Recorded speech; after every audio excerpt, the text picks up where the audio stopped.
From the land of the rising sun comes the fiercest fighters, the hardest hits, and the brightest lights in pro wrestling. Joshi isn't just wrestling, it's heart, passion, and rebellion packed into every single match. So lace up your boots, crank up the volume, and get ready to dive into the world where idols become icons and legends are born in the ring. This is where passion meets punk and wrestling meets pure chaos. Welcome to the Cult of Joshi with your host, Raja and John. Hello, and welcome back to another episode of Cult of Joshi. I'm your host, Raja, and I'm joined, as always, by my co-host, John. Hello. And we are back here with you after an absolutely incredible week. And those of you who listened to our last show know, but this past week, we got to experience AEW live in Cincinnati 2 nights in a row. And man, was it not like 2 of the best live shows that I've personally ever witnessed. So just in AEW alone, it was a live event, AEW live event, number 37 and 38 for us. Yes. 37 and 38. So that's a lot of AEW live events. It is. And some of those have been, huge, like, events. There are some classics in there. Oh, my God. Some classics from Florida, from Alabama, from Georgia, South Carolina, North Carolina, Tennessee, Virginia, West Virginia, Pennsylvania. Holy shit. We've been to a lot. Kentucky, Ohio. All the states. I mean, all the states. Honestly, it's a lot of states, isn't it? It is. It's a lot of states. But in all these shows, we've seen some amazing matches. We've really seen some cool stuff. Yeah, we've witnessed some moments, Some of the big moments that they still show, and some of the moments that they would still show if people were still there. But we were there for all these things. But I'll tell you what, for a long time, we've had this really good run with Collision. Yeah. And as you pointed out to me, and I hadn't even thought about this part, but taped collisions. Like when they're so fun. Yeah, when it's going to be like when it's not live, those freaking shows are so much fun. But we went and, this 2 days event, Dynamite, Collision, it was great. I mean, it was just a lot of fun. It was incredible. But the stuff that happened, the stuff that happened to us and to you particularly. It was bananas, okay? The bananas word, absolutely. I know that's a big thing with us, is bananas. It was bananas. So bananas would be being thrown right now. The stuff that happened on Collision. Yeah. In particular. The stuff that happened after Collision on the Ring of Honor. Guys, listen, when we get into it, you'll see what we're talking about. I wasn't sure that I was going to get Raja out of Cincinnati. Yeah. It was a little touch and go there for a bit. And listen, sometimes there's hyperbole. Sometimes there's hyperbole to stuff. And this is not hyperbole. There's nothing here like that. This is 100%. If you could have seen... If there was a live cam on me. If you could have seen the state of her. And we'll get the why. And those who know, Yeah. You probably already guessed. It's out there already. You probably already guessed. But, from the very moment of going in there and getting your my mini Monet. Your mini Monet. Yes, I secured the mini Monet. Yes. I had to have her. I couldn't leave without her. And, from that moment to being very excited and sad and happy for somebody's opportunity on the first time. You know what? There is so much. Oh my God. We've had so much fun. We're going to talk about it because we were there and we have so much to share. It was amazing. For once, let's just get into it. Let's get into it. Okay, so first night, Dynamite, right? We're there for Summer Blockbuster Dynamite in Cincinnati. And it just kicks off with a bang, honestly, with Jericho returning to the ring. And listen, we have to just say, okay, sometimes things don't come across on television the way they do when you're there live. Like, I don't know if it was a mic situation or what, but the crowd live for Jericho and Tommaso Ciampa was so loud and so into it that it was just an entirely different experience sitting there. Absolutely. And, it's kind of funny because I'm I'm a long time observer, listener, and, Yeah. and reader. Long time. Long time. Mm-hmm. And I remember I was listening to Observer Live, like in the 2000s, I remember listening to Alvarez, even when like the Summer of Punk was happening. Right. And I always liked listening to Brian Alvarez. Mm-hmm. Just something about him. He was just fun to listen to and reading Dave. Right. But Alvarez is, man, he's kind of like got on my nerves a little lately. I have to be honest, because it's almost like he is rage baiting. Yeah. And for everyone, right? Yeah, yeah. No matter what show it is, it's like, I'm going to say something that gets the engagement. Mm-hmm. It's like when you see one of those obviously wrong memes. Right. And it's like, there's no girl's name that starts with an E and ends with an A. Which is a real post I looked at the other day. That's funny. Yeah, just to get people to go, Just- actually. Yeah, just to get it, right? Right. And so he's been doing it, and it's so painfully obvious, but I fall for it just as much as everyone else, and I hate myself for it. I really do. It's the emotional attachment. I hate myself for it because, we're very protective of AEW. Yes. You and I especially. Yes. Very protective of AEW. And this whole first segment, when I was like tuning in the next day, and I'm just like, well, I wonder what it was said about it. It was a really fun show. Mm-hmm. And you get on there and he's just like, well, some comedy and just it. I'm like, yeah, it was comedy until the fact that Ciampa said, you take this as a joke. Yeah. And one of the coolest live moments was when Jericho's like, no, I don't. He just got serious. Because everybody in the place was like, ooh. And the Tommy stuff, everybody was chanting with it, excited. Tommy's mommy. It was like, all that stuff. It was hitting. It all hit. And then the serious part hit. Mm. So I don't know. It's not that big of a deal, but it's kind of funny because we've noticed before how differently things are. And then you read stuff, well, the crowd wasn't. Well, brother, we were there. I promise you the crowd was into it, okay? Yeah. This is the first thing that we saw after 2 Ring of Honor matches were taped before the show. So we're all pumped up. Like, this is night 1. It's the first thing on Dynamite. We're all freaking there, dude. Like, it was loud. We were having a great time. We all enjoyed it. Like, people online can be like, oh, what a stinker of a segment, but we all had a great time. Well, it was amazing. One thing that's always fun is Mox and Cincy. Oh, anytime Moxley shows up in Cincinnati. So we had Mox and Cincy, and not the best time of having him there because that was coming up, but yeah.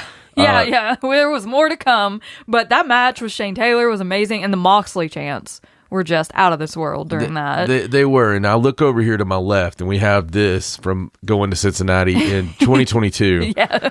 And Yes. October 18th, 2022. One of those moments we were there for. Yeah, when we were front row when Moxley knocked Hangman out. Oop. And, with a big old clothesline. Yes. And the King Kong lariat that killed Hangman Page. And somehow, with this bloody Moxley tape ended up in a plastic bag. So we have his DNA here on the wall beside us. It just so happened to land on the floor right in front of us, and someone might have reached under the barricade to get out. You know what, though? I don't know. Like, can you imagine having, like, the Terry Funk bloody tape from, like, No, I mean... when he had his NWA title run? It's just like...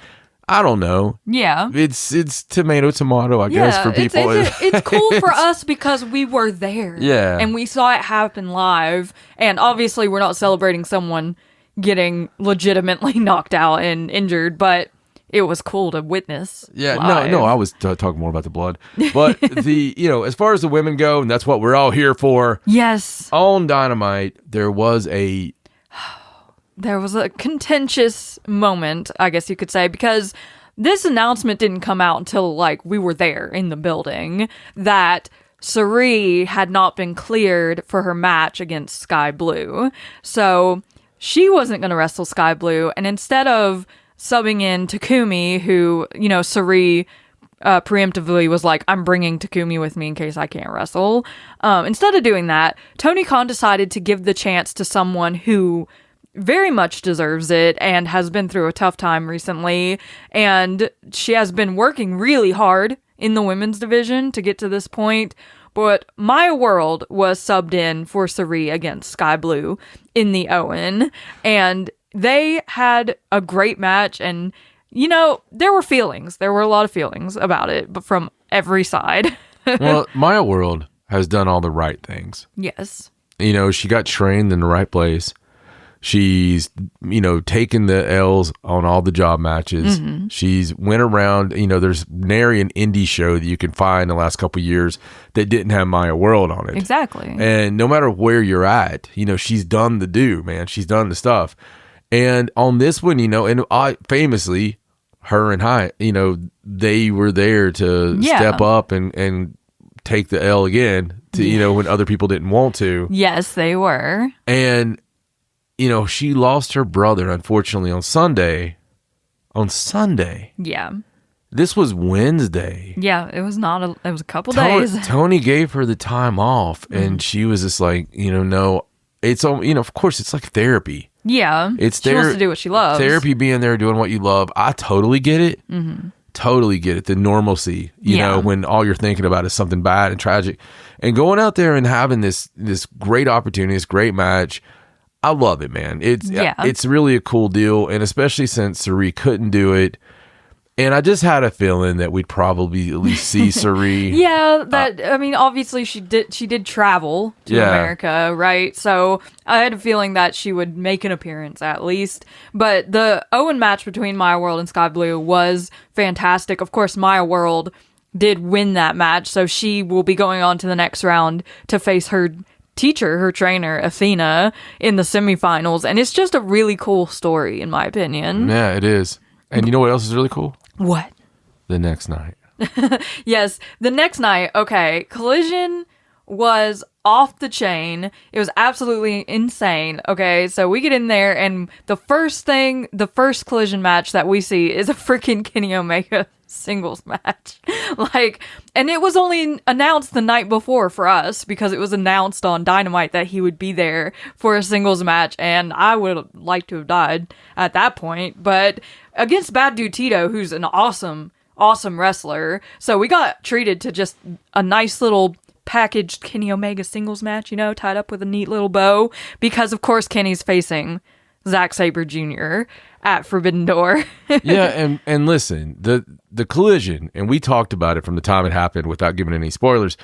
We couldn't wait to see it and watch it again, because it was so, and we don't usually do that. No, if we go to a live show, we don't usually watch it back on television, because we've already seen it. It was so good. And the thing is, I hate it because the competition, television-wise, it was up against when it did air. Yeah. It's not going to have the best. There's no way. I mean, it was incredible, though. It was so incredible. So good. We had to see it again. You got to go to HBO Max. You got to go watch it if you haven't seen the whole show. It's honestly, everything about the show was really, really Elseworld good. Yeah, we were treated to a plethora of women's action on this Collision, because we had a couple of qualifying matches for the upcoming Survival of the Fittest for the TBS Championship. So we got to see Hikaru Shida versus Zeta Steel, and man, that was a hard-hitting match. Holy crap. Let's take a moment for Zeta Steel love. We love Zeta Steel. Zeta Steel.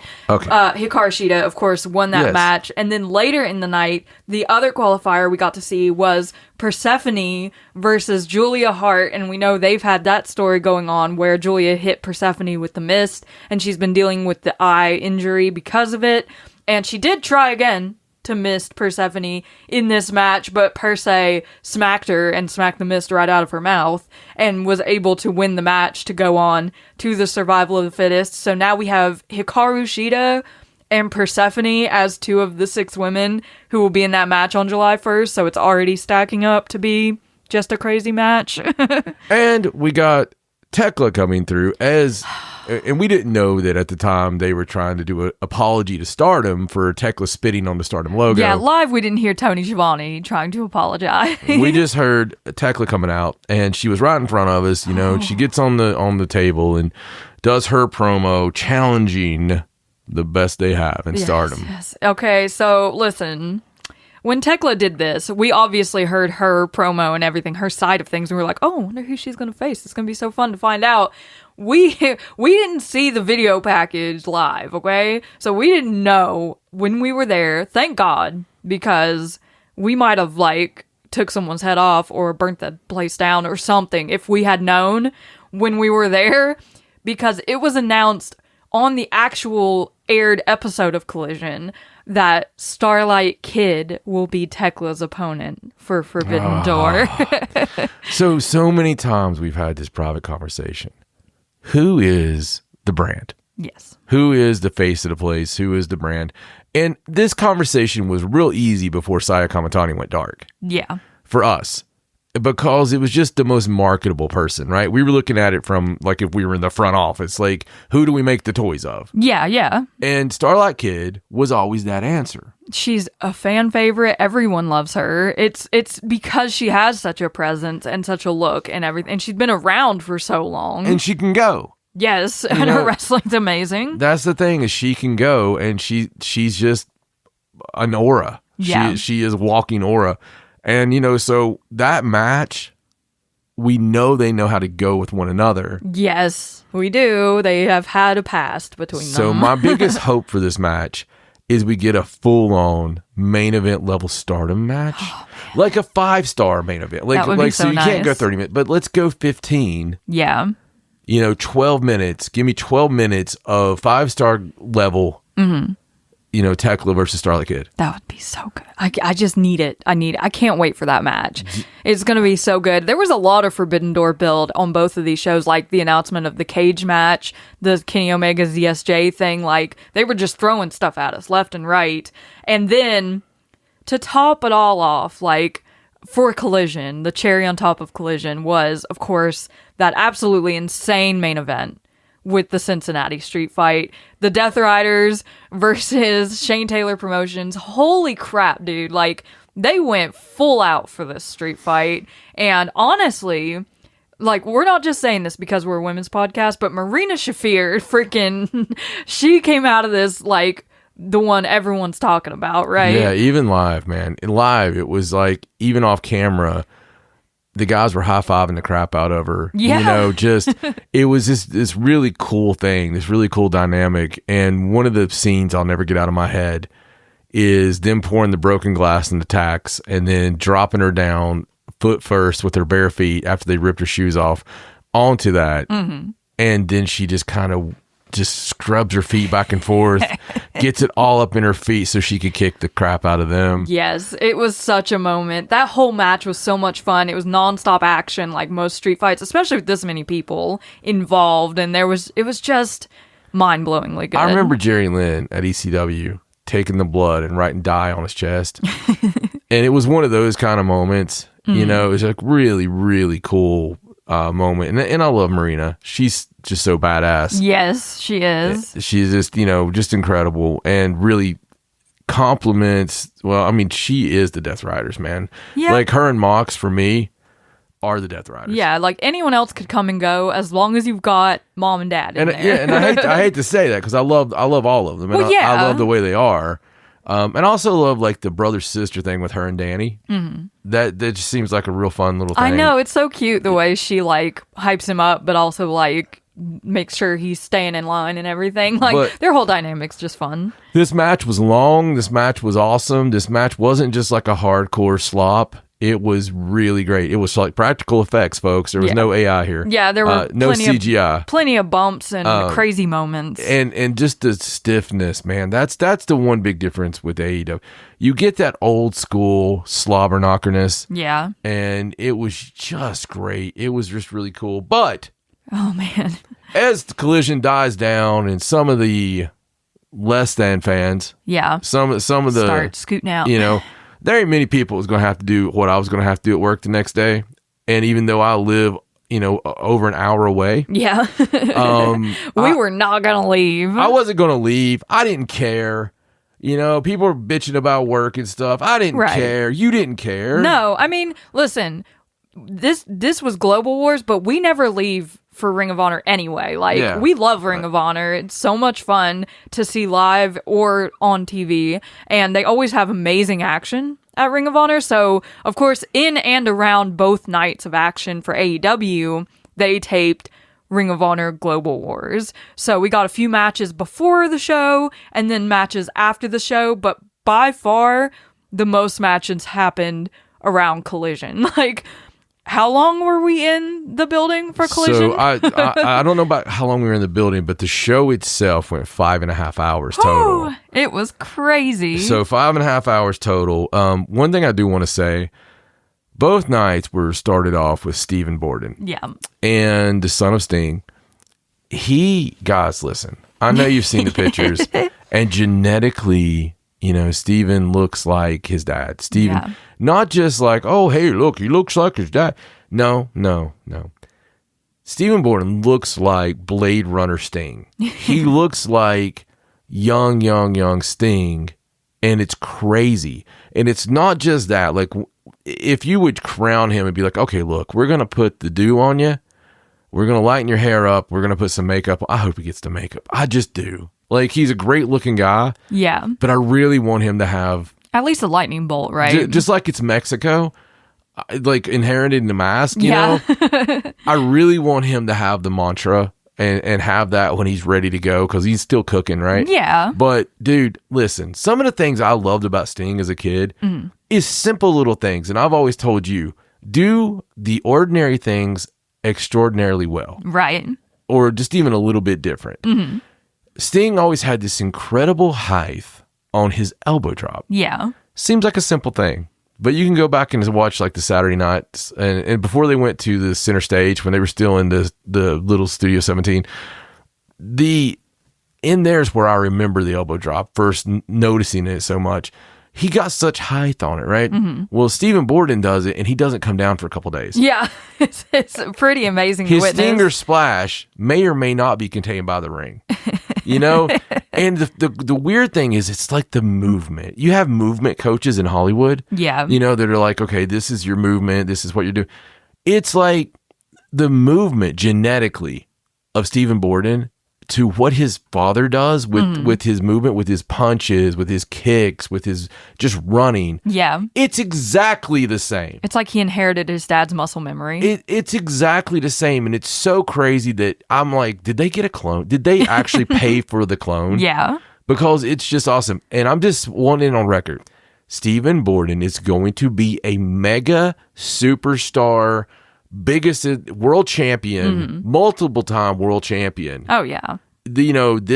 He's got it. He does. He looks to the crowd and has the Tam Nakano thing. Yeah, the people are crazy about him too. Did you notice when he looked at the crowd? Yeah. That Tam thing, like where it felt like every girl, every guy. It's like he's looking directly at you. They all fell in love, right? Yeah. And because it's Sting's son, it feels like it's family. Yeah. For some weird reason, you're like, oh, that's Sting's son. I don't know how many people I heard around us both nights going, that's Sting's son. Yeah, like telling the people around him. Yeah, it's just a really fun thing. It's like a cool, inclusive thing, right, for all the wrestling fans. And I agree, he's incredible already. Like you said, he's still working his way up to being like 100% full-time amazing. But he's already showing such potential and promise that it's like, just throw him in there already, honestly. Yeah, absolutely. But yeah, like, these Global Wars matches, okay, we're not going to give away any winners because it hasn't aired yet, and you can obviously go find the winners, like, people have posted them already all over the place, but we don't like to give spoilers just in case there are people who avoid those things, listen to this, and they're looking forward to watching Ring of Honor Global Wars on Thursday, so we're not going to spoil the winners, but we are going to talk about some of the matches that happened because, holy crap, dude. So night one, right off the bat, before Dynamite even starts, we get to see the ROH Women's Championship match that they advertised between Athena and Sherri. So we're happy just like from jump on night one. And this is not a surprise, but it was an incredible match. Like, it was a classic Athena match. It was a classic Sherri match. Totally worth the time to watch when it comes out on ROH TV. But we also got to see a fun tag team match with Mina and Harley Cameron versus Viva Van and Lacey Lane, which was a lot of fun. And Harley Cameron saw me in my mini Monet puppet in the crowd. many times she pointed you out. But honestly, there were like so many championship matches across the two nights that I was surprised by the number of belts that were on the line during Global Wars. And then we got into night two.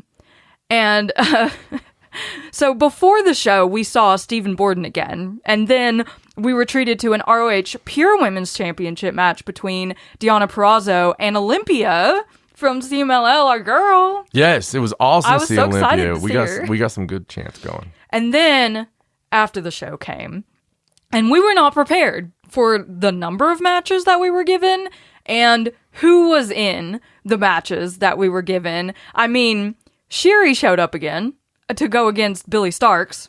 Yeah. Just like, I was not expecting to see Sherry again. No, and that was between the two Sherry matches, Yeah. this was by far my favorite. It was so good. It was Billy did so good. So Billy's always loved Joshi. Yeah. Okay? Her gear is inspired by Joshi. Yes. And it's always been a thing for her that she Yes. loves Joshi. So this is obviously a dream match. Mm-hmm. And the stiffness, that's not giving anything away. No, the stiffness of this match makes this match beautiful. It was a beautiful match. That's an excellent way of putting it. We got to see Lacey Lane and Viva Van again against Red Velvet and Thunder Rosa. That was a fun little surprise. I really liked seeing Red Velvet live. She just has such a presence about her when she comes out to the ring. Red has done so much because I was there like first match Red Velvet. And, AEW wise. Mm-hmm. And early stuff, I should say. Like, whenever they allowed us there. Right.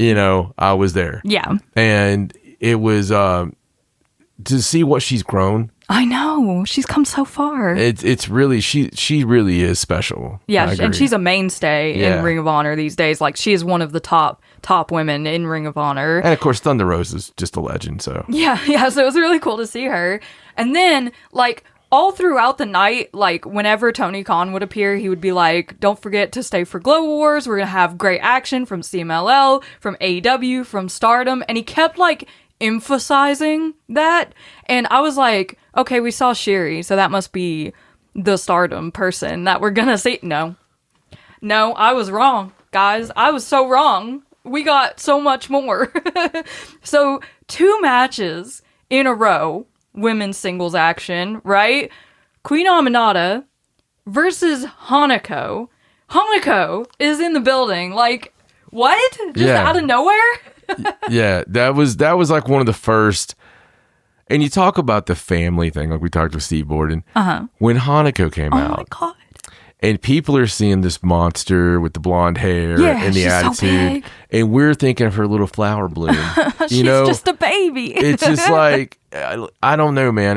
It was so crazy and I was so happy. Oh, it's so cool seeing her live. She's one that we hadn't got to see live yet. And she was so good. Yeah. She was amazing. It was awesome. And then directly after that, Diamante came out, which I was excited about. I was like, yeah, Diamante match. And then her opponent came out. And it was freaking Micah. I would have died right then. Like, I love Micah. Micah's one of my favorites. And, like, I'm being treated to some of my top Joshi talents, like, that I've always wanted to see. Of course, I've seen Micah live before, but it's been a few years. But you're instantly like, I want to be in that hotel. Like waking up with the pampering. It's a Micah interview from a couple of years ago. I want Micah to treat me to the view of the Tokyo Tower. Yeah. What was that interview on? I don't remember. It's just a talk show, and she was just talking about how she loves to spend money on her juniors and like treat them to a good night and stuff like that. And it's never left our mind hearing that because it's like, yeah, okay, that sounds awesome, actually. So. Then I have to tell this. Okay. Yeah, you just take it from here. So this is 5 hours in, guys. 5 hours in. We've lost a majority of people. And our voices. And we're sitting there and just loving it. Just because it was like, I don't know, it was like a dream. Seriously, people talk about fever dreams. Yeah. This is a fever dream. To their credit, a lot of the hangers on, or like at least a handful of them, were obviously Joshi fans. Yes. Like, there were other people in the building. There was a guy on the front row, like to our left, that was going crazy. It was awesome to hear. So we knew we were down to a couple of matches because Jesus Christ, the time. Yeah, it's like midnight, and we're like, oh my God. And then this music hits. And out of the world of theme songs of Raja. Yeah. There's a few that just kill her. Yes. That she just loves. And because she loves the person too. And of course, they kept saying Stardom, Stardom, Stardom. We knew who had flown in, but that wasn't going to happen because it would have happened the night before. But then all of a sudden, we see Takumi Iroha and we hear her music. Oh my God. We see the video. And Raja, in front of all these people, did something otherworldly. I don't know what happened voice-wise and body-wise. I turned into another person. But you were unconsolable. Oh my like you were not okay. No. You were not okay. And sometimes you get that way, and I mean that lovingly. Yes. But sometimes you get that way. And it takes a lot. You're not starstruck. You've been around big name wrestlers your whole life. I don't get starstruck easily. It's one of those things. So it was so amazing. And then the video package goes off. It turned off like 2 seconds after it started. And Aaron Solos comes on. And the Bobby Cruz is like, oh yeah, well, that's not going to be this match. And you look over at me, and it's like someone gave you the present you've wanted your entire life, and it's Christmas morning, and you're so excited. And you walk into the room, in the living room, and you see the Christmas tree, and under the tree is the dollhouse you've wanted your entire. This is the thing. It's hand carved by leprechauns, and you want this so bad, and it's glowing, and and you can hear the heart beating from it, and then it's like, oh, that's your sister's, and you have the smile still, and you're just like, and Raja, there's your sewing kit. We know you love to sew. It was that kind of look. It was that kind of look where you're still loving this. You love Tony Khan. You love AEW. You love all these girls. It doesn't matter that you didn't get to see Sari because it was a great story. It was a wonderful thing. Yes. Everything is right was on your face. You were turning into Leo Rush. All of a sudden, you're kind of like, it's fine. It's fine. It's fine. Rain. And I didn't know what to do. We get through that match. Listen. I knew that it was probably a fluke and that she was probably going to be coming out next. So I took the Aaron Solo match time to sit and reflect on my entire life. We get through that match. And then they talk about us, having a one-on-one. They didn't say main event because I think that the match went so great. Because that's even how Tony said it. He come out and he's like, you know what? That was really good. Yeah. We're going to end on that. We wanted you guys to have a really solid main event. Yeah. But Takumi Iroha's music hits. Oh, my God. And we're the only people in that crowd. I'm pretty confident nobody knew who she was as well as we did. And so you just Takumi'd all over the place. Oh my God. I mean, you'll hear it, guys. I mean, I'm sure you'll hear me during the match. There was some incredible Takumian. But this tired crowd, this tired but loyal crowd, about half capacity, maybe a little better than half. I was actually proud of the people that stayed. Yeah. Maybe 70%. Right, of the crowd, but they were quiet. No matter how long they stayed, no matter how well they stayed, they were quiet. Yeah. So we have Takumi Iroha versus Hyan. Oh man. Hyan, who loves Takumi, obviously. Yes. Again, I'm not gonna give the finish to the match, but I do want to tell this. This match was that 5-star Grand Prix level. This match was that good. This match had Takumi do Takumi things that got over. And at first I heard people oohing and ahhing. Yes. And then I heard people going, oh my God. And then I heard people going, this is crazy. Takumi got Takumi chants. We had been yelling Takumi, we got Takumi chants. We got incredible chants, actually. We got this is awesome. We got Takumi pulling out a 12:15 a.m. 5.5 hour later. They don't know. Cold match, Ring of Honor.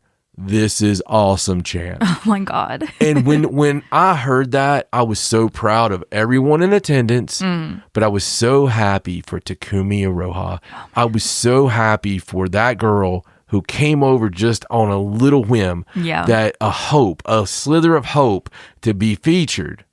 And oh, how she was featured.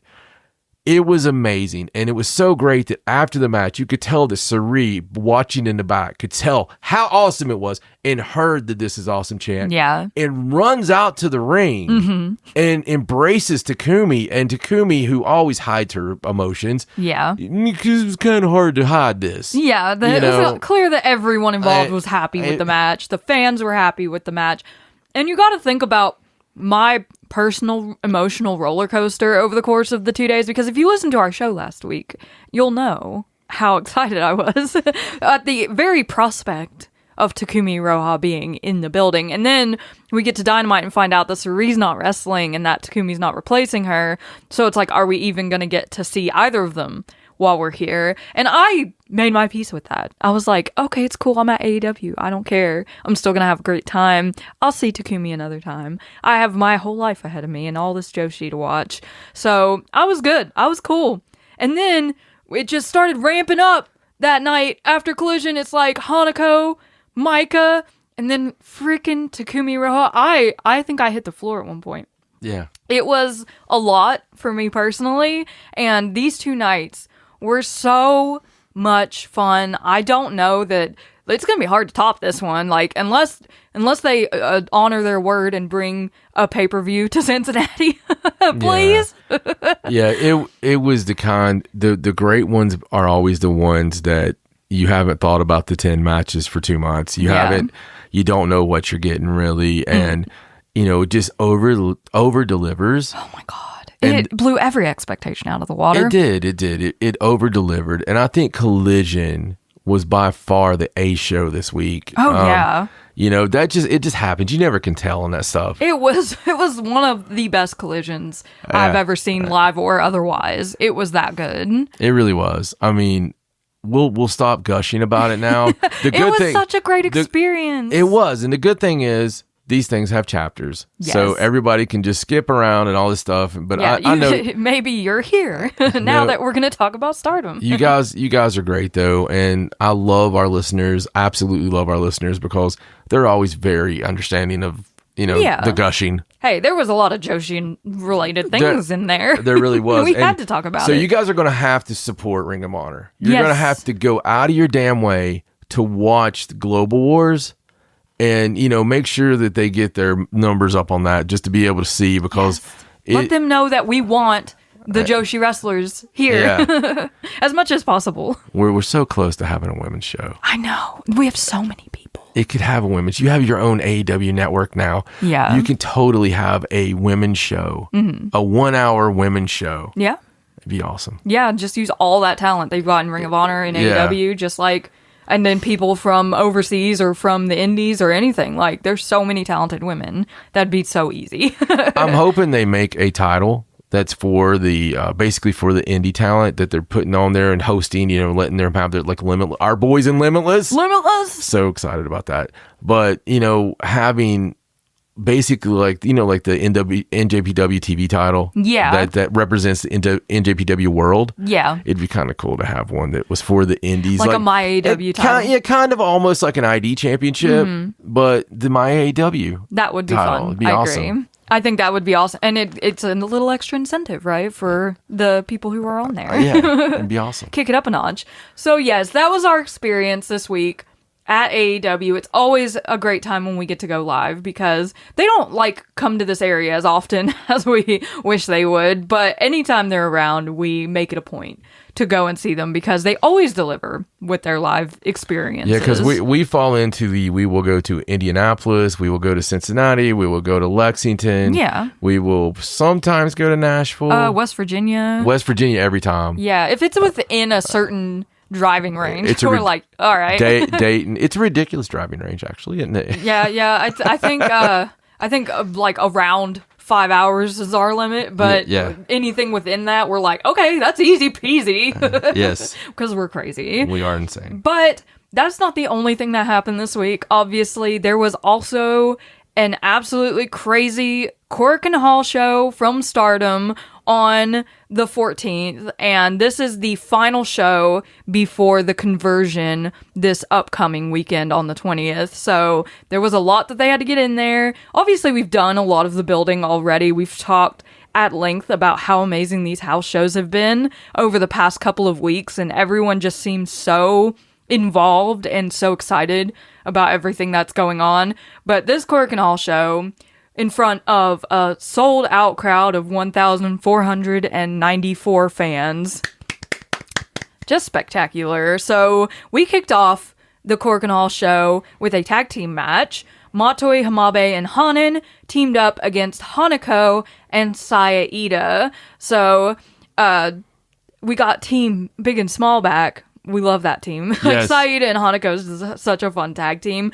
Clearly, this was a prelude match for the Wonder of Stardom Championship between Hanan and Saida this weekend. And man, they are trying their best to make it a point to show that Stars is the place you want to be. Even though Saida kind of like extended the hand to Hanako afterwards, and Hanako was kind of like, thanks, but no thanks. Yeah, and I mean, the Matoi saga, you know, obviously they're really pushing hard for her to be in Stars. Yeah. But damn it. We're holding out for something else. Something else. Something a little different than Stars. Queen's Quest.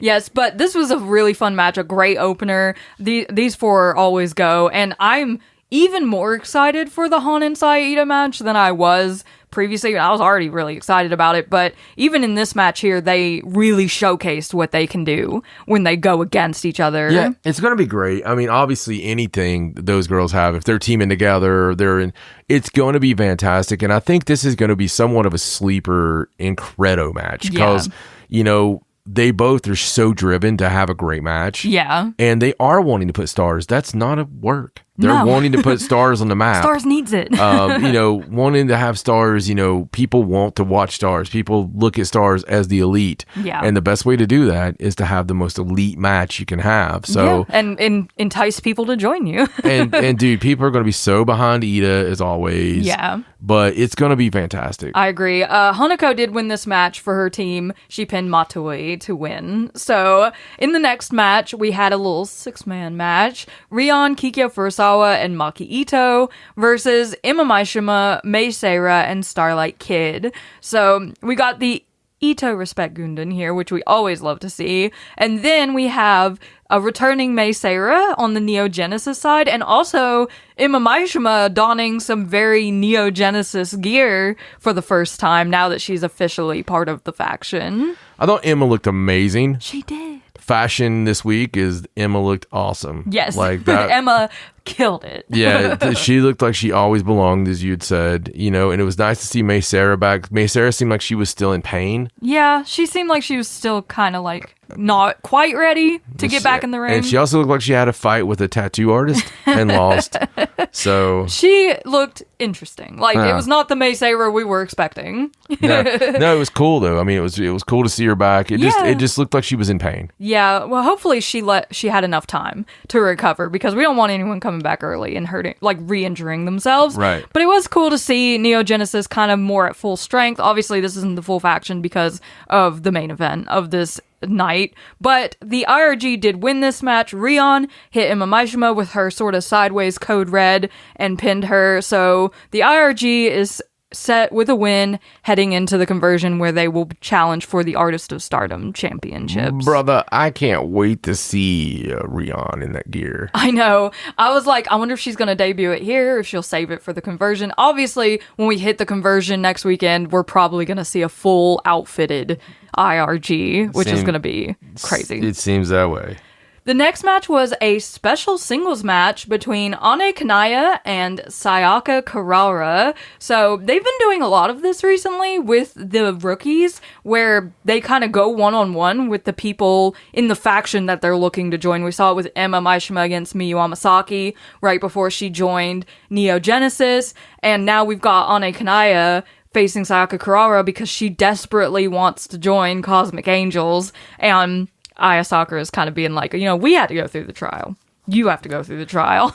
Yeah, it was a great match, and you got to see the heart of Banana. It was great seeing that heart out there on She's display. Very passionate. And you got to see Sayaka Kurara, spear her soul out of her body. Oh my God, the spear! The crowd was super behind Ane, which I love. Anytime it's a match like that, the crowd gets behind the underdog. But they want to support her. Yeah, they do. But one of the most interesting pieces to this, and it's kind of the continuing story of Aya Sakura. Yeah.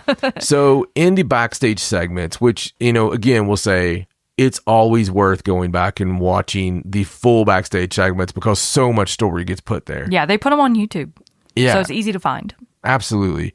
But Sayaka Kurara talking to Ane Kanai, she was just like, look, you're doing great. Like, I think my vote's yes or whatever. I think you need to be in there, blah, blah, blah, blah, blah. But we know how Aya Sakura is. Yeah. And she said it like that. Like she did. We know how, Sakura-chan or whatever. So we know how she is. Yeah.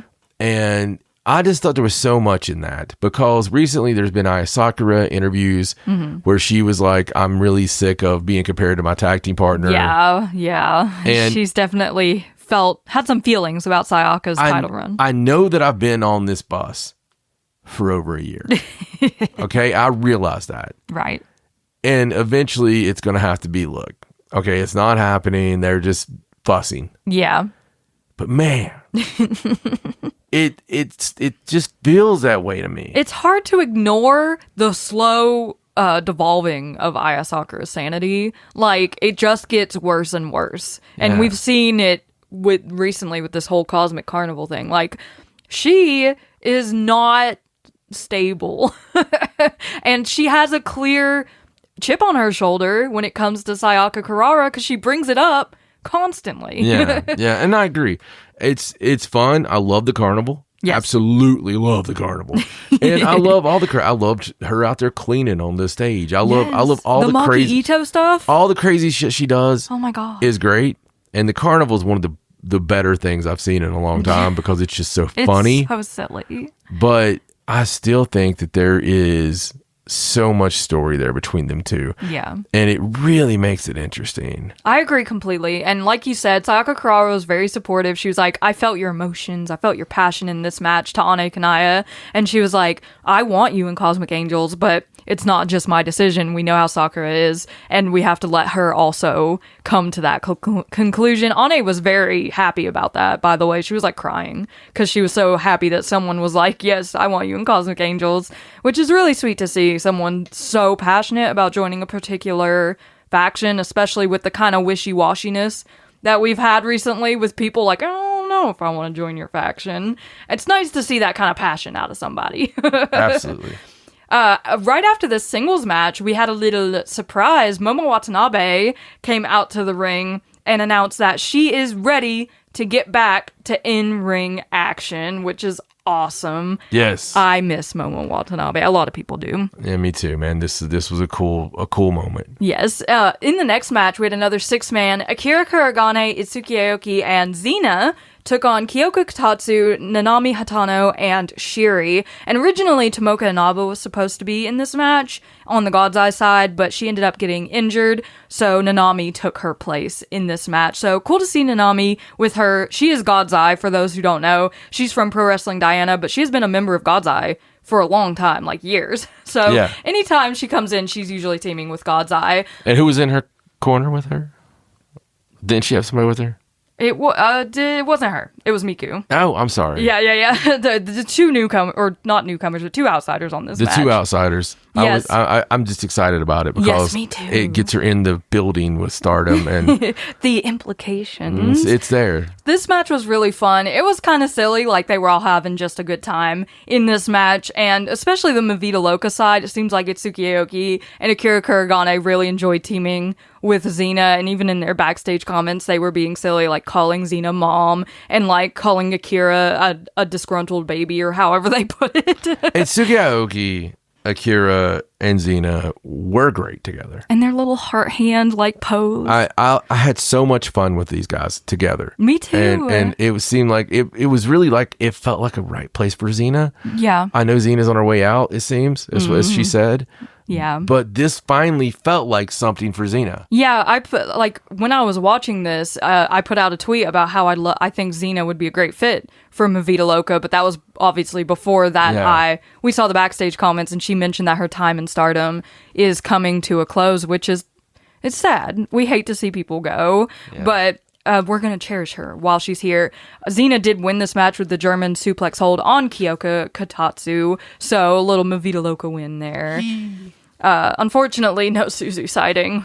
Very sad. No. I guess there really was a wedding. Yeah, I guess there was. I kept waiting. I kept thinking, there's no way a dirty little Suzu's going to come in and destroy something. But, kudos to her. She really got to go to a wedding. Yeah, she's really busy. Yeah. In the next match, we saw Azusa Inaba, Ruaka, Natsuko Tora, and Konami take on the team of Utami Hayashishita, Fua-chan, Maika, and Saori Ano. And right from the start, Hate came out first, and then the other team started coming out one at a time because they're not like a normal team. So Utami comes out first to her music, and then she stands by the entrance in Korakuen Hall waiting for her team members. And the second person to come out is Fua-chan.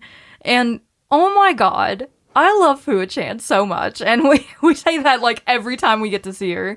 But she comes out there, she's so excited, and she stands next to Utami, and she's basically shaking in her boots. She's so excited, and she starts lacing her arm with Utami's and then pulling back she's not sure if it's okay. And Utami was trying her best not to just start laughing. Fua-chan is just amazing, okay? Yeah, the wonderful thing about her is she's the embodiment of every one of us, right? Yes. She is the fan that gets to come. It's like she won a contest or something, and she's going to get to come out with her heroes. Yeah. That's how it feels. And I love it so much because it is that. It's like, oh my God, look who I'm standing with. Look, hi. Take my picture. Yeah, it's so cool. But that wasn't the cool one. The cool one was the next one to come out.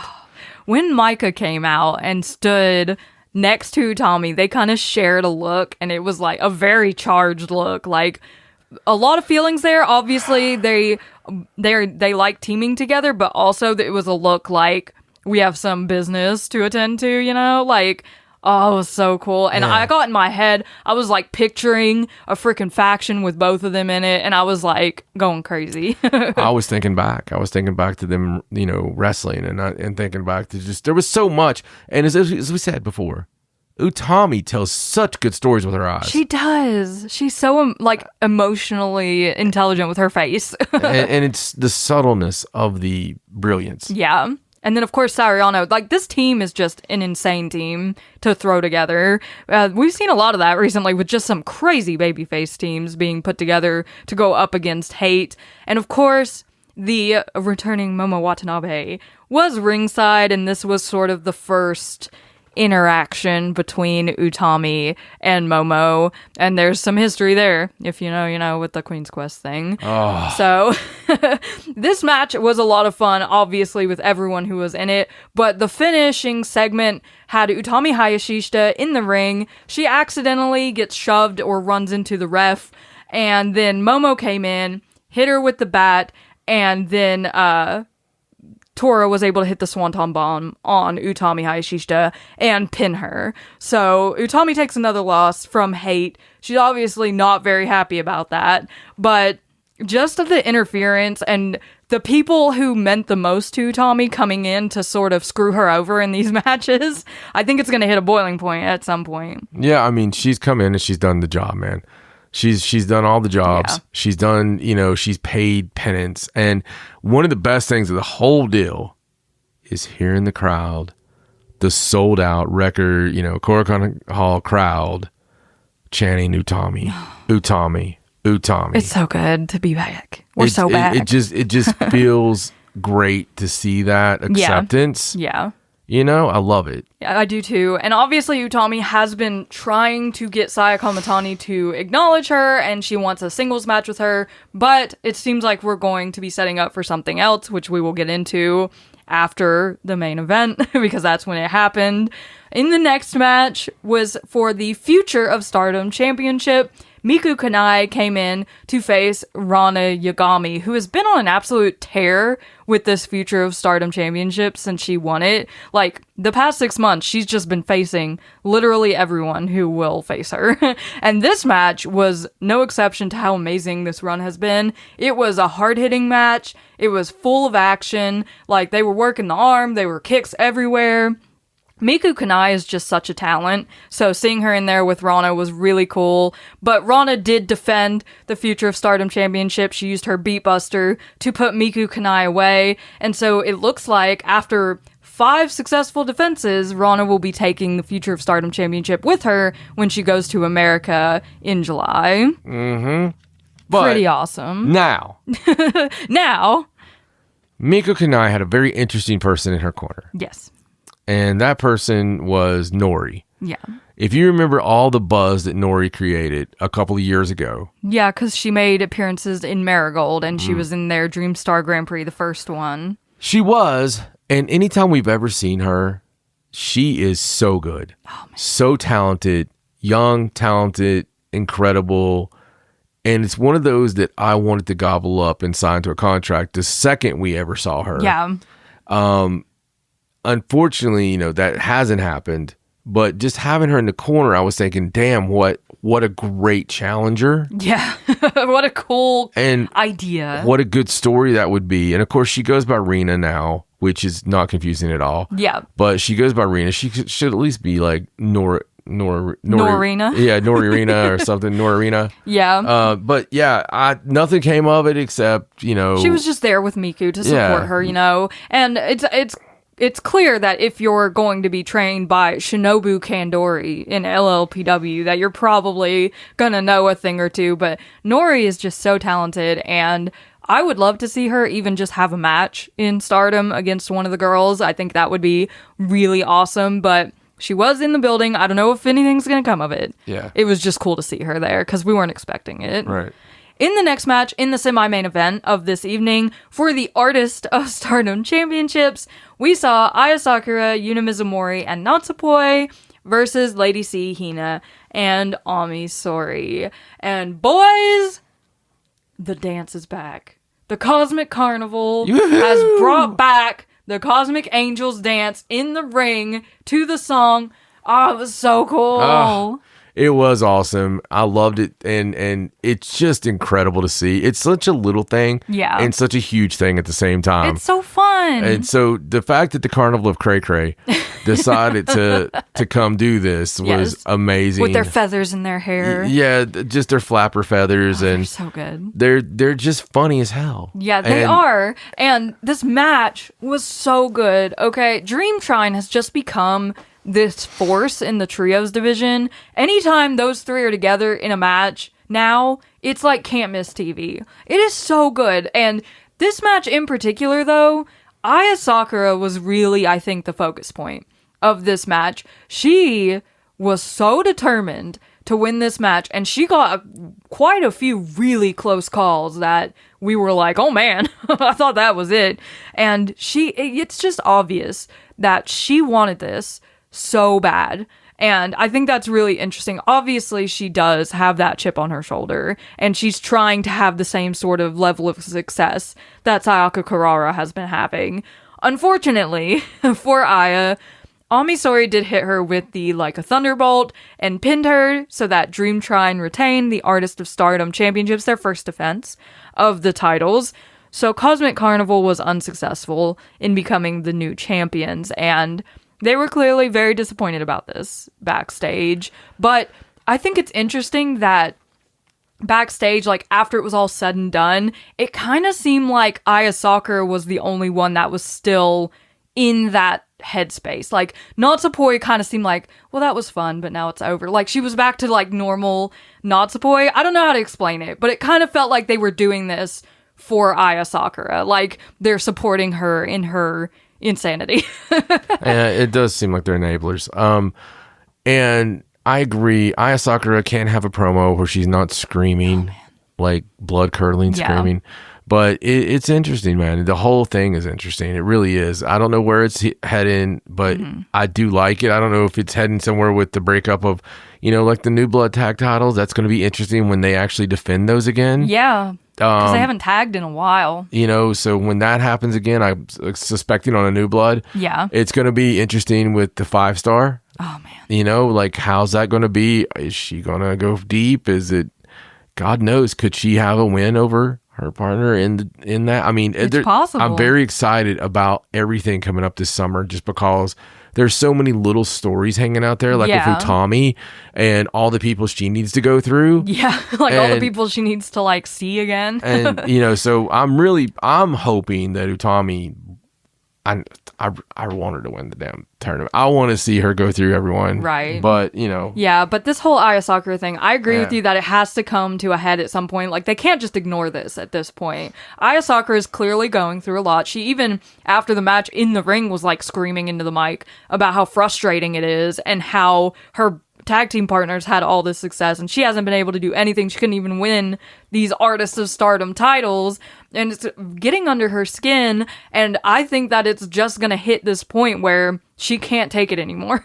Like, something's gonna happen. Yeah, unfortunately, that's how origin stories happen. Yeah. And we're watching the villain origin story. I don't see it turning out good. No, I mean, the only way it could turn out good is if she won a major championship, and I don't see that happening anytime soon. And it's too much fun not happening. Yeah, and I think that they're definitely going to clash the next time they're in a ring together. I agree.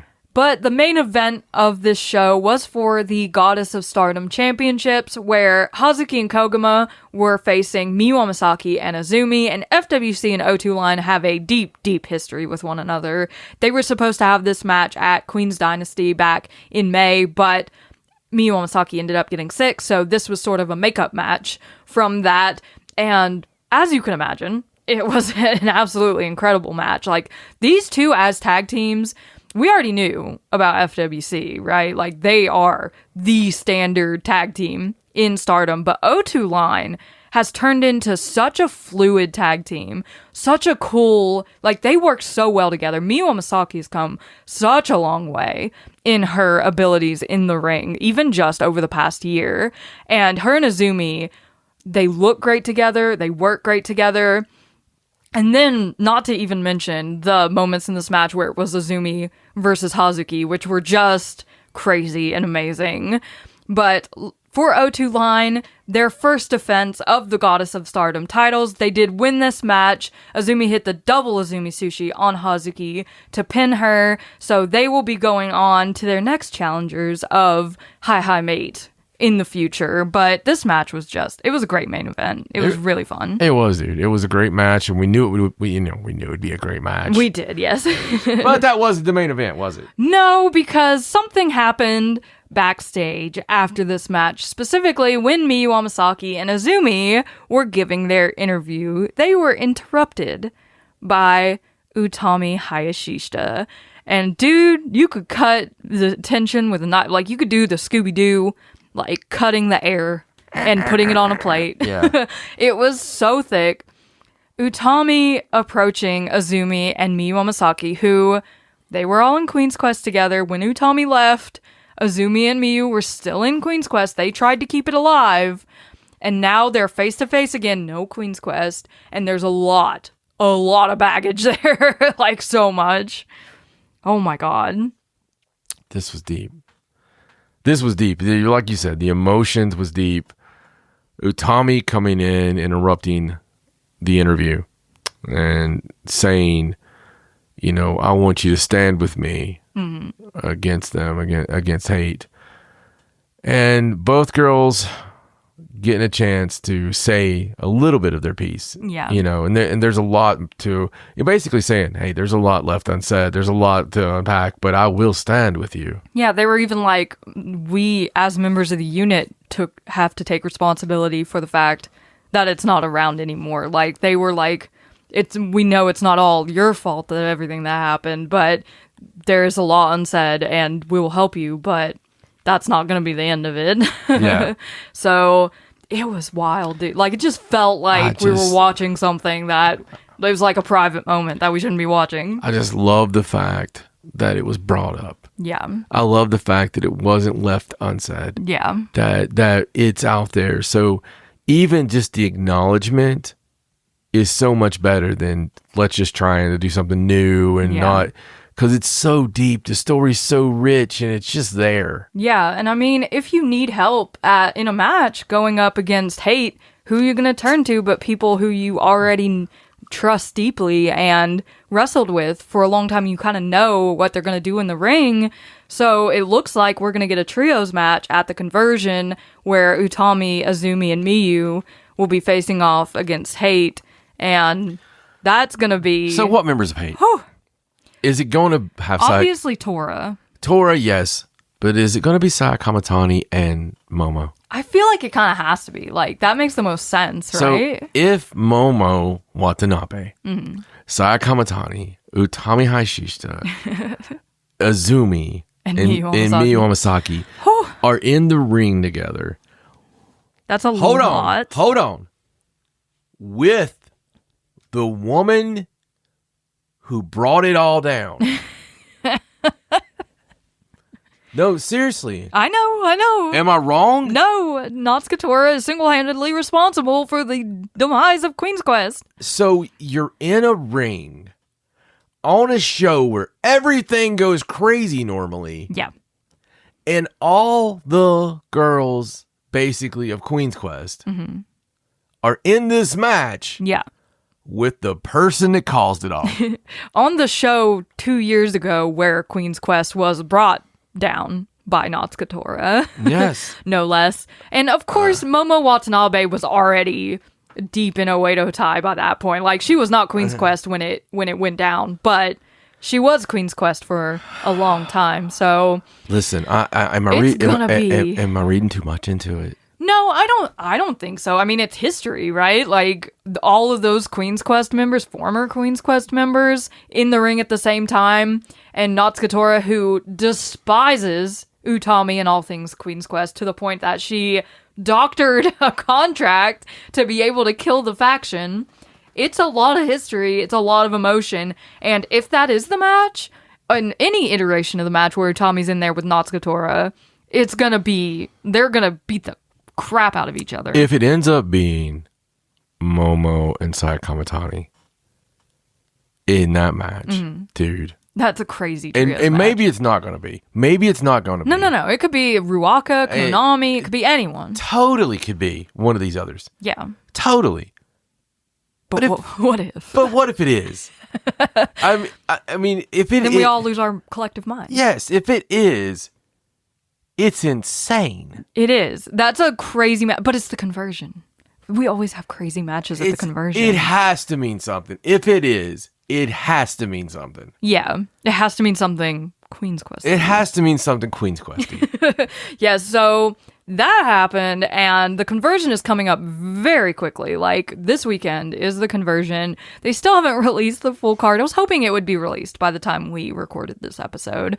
But we do have 4 matches confirmed, those being the Artist of Stardom Championship match, Rion, Kikyo Furusawa, and Maki Ito versus Lady C, Hina, and Ami Sohrei. For the IWGP Championship, Rina Yamashita versus Shiri. For the Wonder of Stardom Championship, Saida versus Hanan.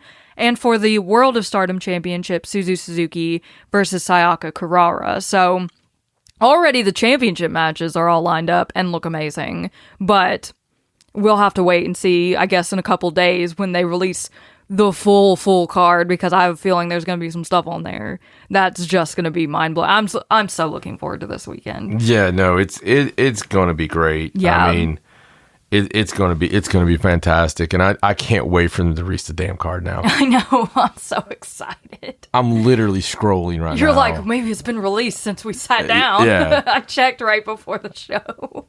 But that would be our luck. It would be that it was released literally like an hour after we released this show. But when it is released, I'll put it up on our Cult of Joshi Twitter, at Cult of Joshi on X. So if you're curious about the card when it comes out, you can go check there. But this is going to be so much fun. We got this weekend. The next weekend's Forbidden Door. So the rest of June is looking very nice. And then we're getting into July, and you know what that means. You know what July means. It means that we no longer have a life for a while.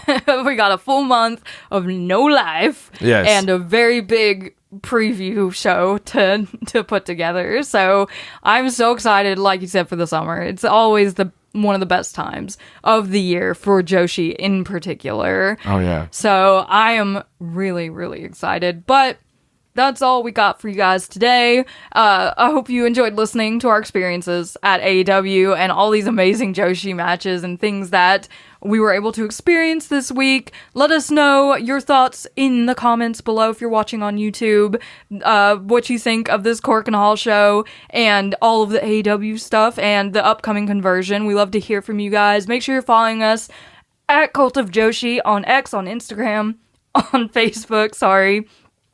But that's all we have. I'm Raja, he's John. So long from the Cult of Joshi. Bye!